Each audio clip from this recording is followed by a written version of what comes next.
Hey boys and girls, before we get started, I just want to say that you have absolutely killed it this week. I'm so proud of you. You've listened to me talk a lot. You've done a lot of stories. You've answered a lot of questions.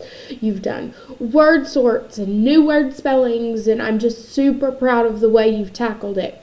And extra shout out to moms, dads, grandparents, aunts, uncles, family, friends, whoever's doing schoolwork with you. Give them a big hug and thank them for knowing that your education is important and for taking the time to invest in you this week. I'm just very proud and just amazed by the families in our class who are really working hard. So today, boys and girls, we're going to read the story, The Storm. And I like this story because I feel like we've had a lot of storms this spring. And so a lot of you are really going to be able to make connections with Grace and Jill while they experience this storm on their farm. So real quick, I want to go over the spelling patterns we've been working with. KN makes what sound? Very good. You can't hear the K. It's just like a sound. You're going to see several words that have that at the beginning. That's where KN appears. Now, what do we know about CE? CE is a really common spelling for our soft C sound. Most of the time you see it at the end of the word, but sometimes we do see it in the middle. And what does CE say? Remember, we have our C train that says k, k, k, k, k, k, k. But when he runs into E, I, or Y, usually he says S. So you're going to see both of these spellings a lot in this story. So keep those in mind while you're reading. Now, let's talk about some words that we're going to hear while we're reading. We're going to hear the word winces. If you wince, do you know what that means? That's kind of a weird word that we don't use a whole lot. If you wince, you make a painful or scared face. I think of you kind of pulling away, or you kind of, it's almost like something surprises you, but it kind of scares you.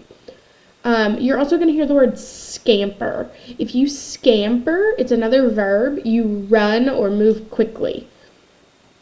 If you scamper away, it's usually like, sometimes you scamper like in a silly way, but a lot of times if you scamper away, you're moving quickly to try and get somewhere. An example would be like the mice scamper into the hole in the wall when they see our cat. The next one you should know, because it makes a good connection to our animal habitat unit we did.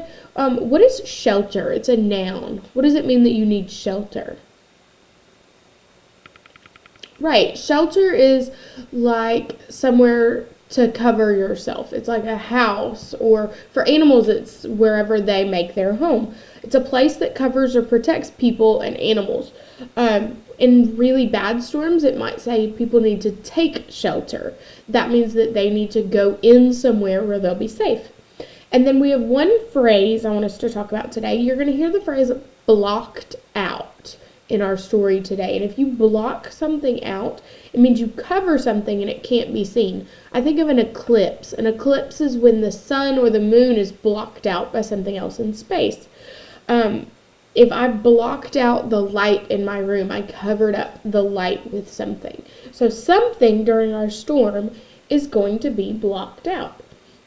So right now, I want you to pause my video and I want you to read through our story the first time. So you need your Grace book, find the story, The Storm, and I want you to read through your story one time and then come back to me because we're going to go over our questions together. See you in just a second. Alright, so if you've come back to me, I'm going to assume you followed directions and you paused the video and you went back and you read the story the first time. Now, every time we read a story, we talk about this. How many times do we read our story? 3 times. I'll tell you, in all the feedback I've given on questions in the last couple weeks, most of the time, if a question is just straight up wrong, guess what the person tells me? That they didn't read their story 3 times. There are some really specific questions in here that if you didn't read your story 3 times, it's going to be hard to answer because you're going to get characters mixed up. So make sure you do that. Adults who are helping, keep in mind 3 times seems like a lot, and especially as our stories get longer, I know it takes a while. I just want to remind you why we do that. The first time they read through a story, most of my students are still breaking apart words, especially right now when we've really added in some tough spelling patterns. First time you read through a story, it's going to mostly be breaking apart words. You're not getting the content of the story. You're not soaking in the events and comprehending what you're reading. The second time they start to comprehend, but they're still getting those trickier words. And the third time through is when they really absorb what's going on.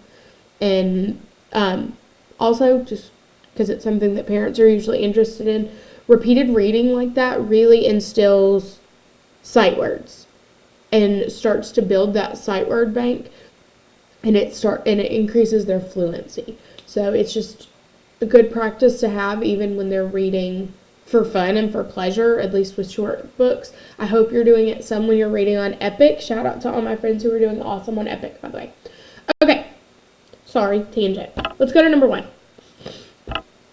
My brain automatically sees that this big word that we talked about 2 or 3 days ago is in this question. It says, describe the storm on the farm. Remember, describe tends to go back to our senses. How did it look? How did it sound? How did it feel? How did it smell? And how did it taste? Now, are we going to be able to use all of those senses for everything we describe? No. Obviously, I'm definitely not going to be able to tell you how the storm tasted. That's silly. But our story does tell us a lot about the storm. On that note, though, make sure you're going back to the story and using the words that our author used. How did they describe the storm? The storm was what? The storm was fuzzy. The storm was hard. Obviously, those are both silly examples, but those are still ways that you can describe something. Don't forget your page number.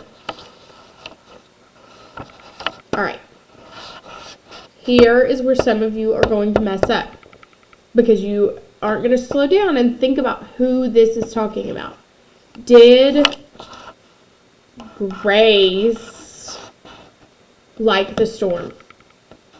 Go back in your story and find where it talks about Grace in the storm. It tells you how Grace and Jill feel.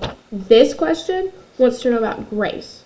Grace, what? How did Grace feel about the storm? Give me your page number. Now, number 3. Did Jill like the storm? Make sure when you read that you are going back to where it talks about Jill. This is a big kid skill, guys. I want to see who can really do it. Don't forget your page number. All right, last one. What did Grace tell Jill to make her feel better? Grace told Jill what? What made her feel better? Grace told her something specific. Don't forget your page number. All right, boys and girls, today's story. I don't want mamas and daddies to help you with questions. I don't want grandmas, grandpas, uncles, aunts, whoever's helping you, because I want to see what you can do. Okay, I've gone over the questions with you. I want you to read your story 2 more times. Make sure you're answering in a complete sentence. If you need to, take your little piece of paper, put it next to you, and make your checklist. Do I have capital letter? Do I have punctuation? Is my sentence complete? You should be able to read your sentence to a stranger and it makes sense. If I walk up and say loud and wet, is a stranger going to know what I'm talking about? No. You've got to put something in front of those words where even if the stranger's never read the story and the stranger doesn't know what the question is, your sentence should still make at least some sense to whoever you're talking to. All right, once you finish and you've gone through your checklist on each question, you can touch your capital letter, you can touch your punctuation mark at the end, you can touch your page number. That would be an important thing to add to your checklist. Page number. Make sure you've got those page numbers. Get whoever helps you with your schoolwork to upload a picture, and I'll send you some feedback. If on your feedback online I've been telling you, hey, you forgot a punctuation mark on number 2, you are putting capital letters all throughout your words, Those are the things you want to pay extra attention to. I don't need to know that you're forgetting to put punctuation. I tell you so you know to fix it next time. So keep those things in mind. All right, boys and girls, after you finish this, you've only got a couple things left to do, and then you're going to be so close to being done for the week. I'm super proud of you. I miss you more than words can tell, and I hope to talk to you soon. I love you all.